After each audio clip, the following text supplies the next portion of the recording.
ব্যবস্থা আমাদের চলমান। আমরা আশা করি আপনারা আশ্বস্ত হবেন, আমরা একটা সুন্দর একটি সমাধানে পৌঁছতে সক্ষম হব এবং আইনগত ব্যবস্থা গ্রহণ করবো।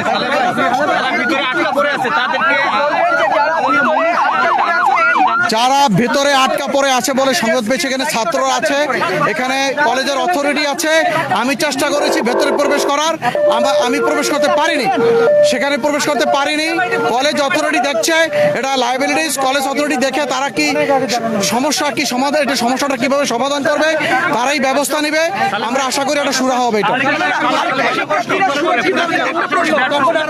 সেটা হচ্ছে আপনাদের কাছে যদি গোয়েন্দা তথ্য থেকে থাকে, পুলিশ আপনারা পুলিশের যে অপারগতা সেটা আপনারা তুলে ধরেছেন, তাহলে আপনারা কেন অন্য যে বাহিনীগুলো আছে তাদের সহযোগিতা নেন? আমরা যে অপারগত না, আমরা কিন্তু সকল বাহিনীকে খবর দিয়েছি, আমরা সকল বাহিনীকে খবর দিয়েছি এবং যোগাযোগ হয়েছে আমাদের সাথে। এটা আমাদের কন্ট্রোলের মধ্য দিয়ে আমাদের সেন্ট্রালি যোগাযোগ হয়েছে, আমিও যোগাযোগ করেছি ব্যক্তিগতভাবে। কিন্তু আমাদের ঢাকা মেট্রোপলিটনের যে সমস্ত আমাদের ফোর্স ছিল, এখানে সর্বশক্তি নিয়োগ করে আমরা এখানে কিন্তু এসেছি, পরিস্থিতি শান্ত করার চেষ্টা করেছি। আমরা আইনগত প্রক্রিয়া গ্রহণ করব। যারা আটকা আছে, যারা আটকা পড়েছে তাদেরকে উদ্ধারের জন্য এখানে আমি কলেজ অথরিটিকে খবর দিয়েছি, মোবাইলে কথা বলেছি আমি। সুতরাং তারা কাজ করছে। পরিস্থিতি শান্ত হলে আমরা এটার পরবর্তী যে আইনগত প্রক্রিয়া, মামলা হোক, জিডি হোক, যেই প্রক্রিয়া হোক, সেটা আমরা গ্রহণ করব। সালেহ ভাই ভিতরে ঢোকার চেষ্টা করেছিলেন, আপনি ফোর্স নিয়ে যাচ্ছিলেন সেখানে পরিস্থিতি দেখার জন্য, পরবর্তীতে আপনাদের সাথে কি হয়েছে? না, ওখানে আমাদের ঢুকতে দেয় নাই, ছাত্র প্রশাসনকে কেন পারিনি। তো তারা শান্ত হোক, ছাত্ররা শান্ত হোক, আমরা তো ছাত্রদের পক্ষেই আছি।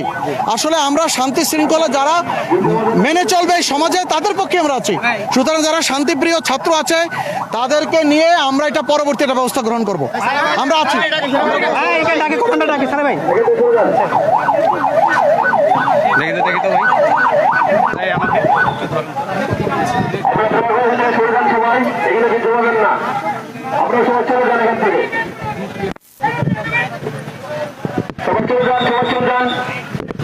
আমরা দেখতে পাচ্ছি সেনাবাহিনীর একটি বিশাল টহল টিম এসেছে ইতিমধ্যে, এবং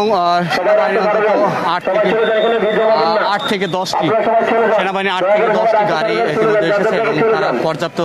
আমরা শুনছিলাম পুলিশ সদস্যের কথা, তিনি বলছিল যে তারা আসলে ভিতরে প্রবেশ করতে সক্ষম হয়নি, তাদেরকে ঢুকতে দেওয়া হয়নি। এখন আমরা দেখেছি যে সেনাবাহিনীর সদস্যরা এসেছে, আসলে তারা ভিতরে প্রবেশ করতে পারে কিনা আমরা এমনটাই আপনাদেরকে দেখানোর চেষ্টা করব। আসলে আমরা যতটুকু জানতে পেরেছি যে ডক্টর মাহবুবুর রহমান মোল্লা কলেজের ভিতরে কয়েকজন আহত শিক্ষার্থী এখনো পর্যন্ত রয়েছে এবং তাদেরকে পুলিশ যখন যায় এবং তখন আসলে তারা ব্যর্থ হয়েছে, এমনটাই তারা আসলে বলছিল বারবার। এবং পুলিশ আর্মির সদস্যরা আসলে ইতিমধ্যেই নামতেছে গাড়ি থেকে এবং তারা হয়তো ভিতরে প্রবেশ করবে কিনা আমরা আসলে আপনাদেরকে সময়ের সাথে দেখানোর চেষ্টা করব। পুলিশ সদস্যদেরকে ভিতরে আসলে প্রবেশ করতে দেওয়া হয়নি, উত্তেজিত বিক্ষুব্ধ ছাত্ররা আসলে মোল্লা কলেজের মধ্যে তাদেরকে প্রবেশ করতে দেয়নি। এখন আমরা দেখানোর চেষ্টা করব সেনাবাহিনী আসলে সক্ষম হয় কি না। পুলিশ সদস্যরা আসলে চলে যাচ্ছে, আমরা দেখতে পাচ্ছি যে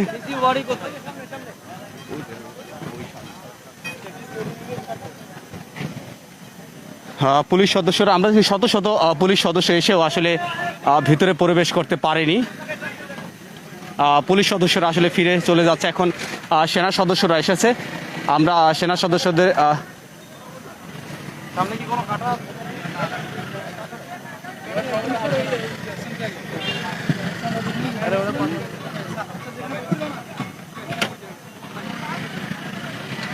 সেনা সদস্যরা হয়তো পুলিশের সাথে কথা বলে পরিস্থিতি আসলে জানানোর চেষ্টা করবে। শত শত পুলিশ সদস্য আসলে তারা বাইরে থেকে এসেছে।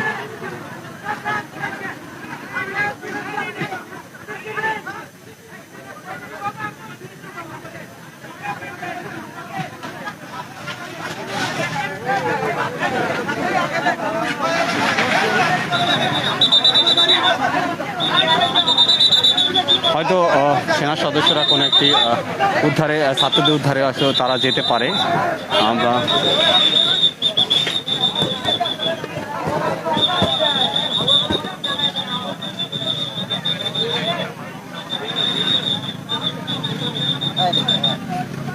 আপনার ওই লোক এসেছে পাওয়ার ব্যাংকে, বলেন পাওয়ার ব্যাংকে।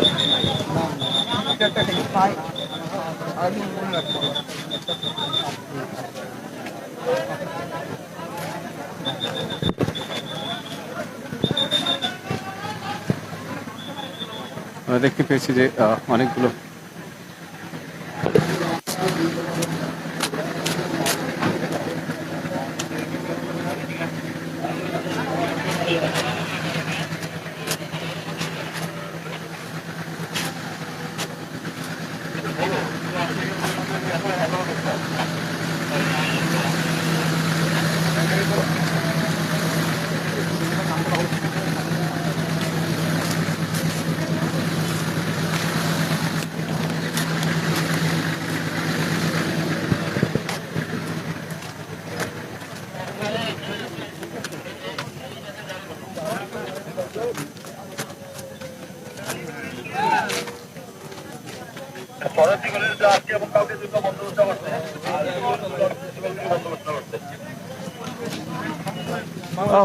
পুরো আসলে এখানকার পরিবেশটা এখন থমথমে অবস্থা বিরাজ করছে। সেনা সদস্যরা ইতিমধ্যে ডক্টর মাহবুবুর রহমান মোল্লা কলেজের কাছে এসে পৌঁছেছে এবং পুরো পরিস্থিতি একটা থমথমে মধ্য দিয়ে যাচ্ছে এবং সেনা সদস্যরা কি ভূমিকা নেয় আমরা আপনাদেরকে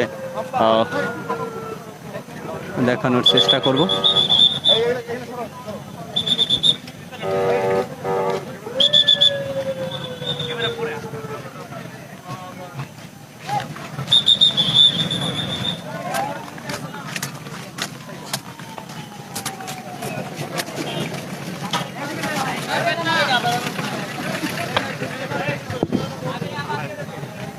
মাত্রা 24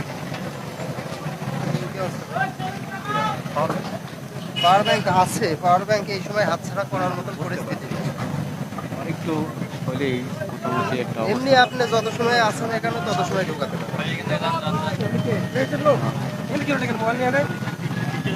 সব সাংবাদিক নাকি ইসের আগে আমরা দেখছি যে পুলিশ সদস্যরা আসলে সেনা সদস্যদের সাথে কথা বলছে এবং হয়তো তারা যেই